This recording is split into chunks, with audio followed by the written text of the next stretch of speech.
Hello అండి, నేను మీ సూర్య. నమస్తే, వెల్కమ్ టు మై ఛానల్.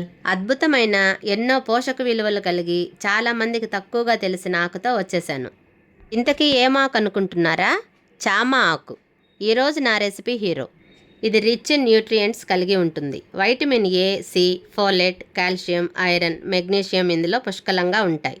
పైగా ఇది యాంటీ క్యాన్సర్ ప్రాపర్టీస్ని కలిగి ఉండడం వలన క్యాన్సర్ రిస్క్ని కూడా రెడ్యూస్ చేస్తుంది.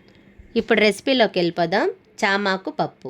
కావలసిన పదార్థాలు: కందిపప్పు 1 టీ గ్లాసు, టొమాటోస్ 2, ఆనియన్ 1, చిన్న సైజు నిమ్మకాయ, పచ్చిమిర్చి 3 చామాకులు తీసుకొని ఉప్పు నీటిలో శుభ్రంగా కడిగి సన్నంగా కట్ చేసి పెట్టుకోవాలి. కందిపప్పులో తగినన్ని నీరు పోసుకొని ఆనియన్, పచ్చిమిర్చి వేసుకొని టమాటా ముక్కలు కూడా వేసుకోవాలి. నేనైతే టమాటాల్లో విత్తనాలు లేకుండానే వేస్తానండి. చాలామంది ఈ కర్రీలో టమాటా లేకుండా వేసుకుంటారు. ఇప్పుడు ఇందులో చామాకు, పసుపు వేసి మూత పెట్టి 5 విజిల్స్ వచ్చేంత వరకు ఉడికించుకోవాలి. విజిల్స్ వచ్చే టైంలో పోపు రెడీ చేసుకున్నాం.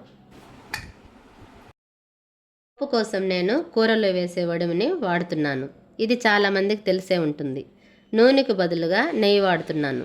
నెయ్యి వేడయ్యాక ఎండుమిర్చి, వడిమె, కరివేపాకు, కొంచెం కొత్తిమీర, కాస్త ఇంగువ వేసి బాగా వేగాక దించేసుకోవాలి.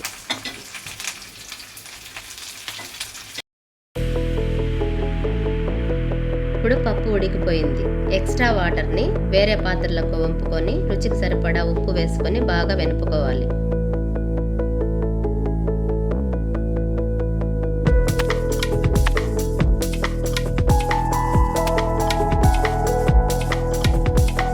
ఇప్పుడు వంపుకున్న వాటర్ని పప్పులో పోసేసి రుచికి సరిపోయేంత నిమ్మరసాన్ని పిండుకొని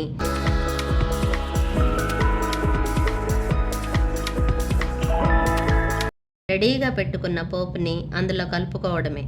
అంతే, ఆరోగ్యానికి ఆరోగ్యం, రుచికి రుచి, చామాకు పప్పు రెడీ. ఇది మీరు తప్పకుండా ట్రై చేసి తీరాల్సిందే, వావ్ అనాల్సిందే. ఇలాంటి మరిన్ని సరికొత్త వీడియోస్ కోసం నా ఛానల్ని సబ్స్క్రైబ్ చేసుకోండి. Thank you for watching. See you in my next video.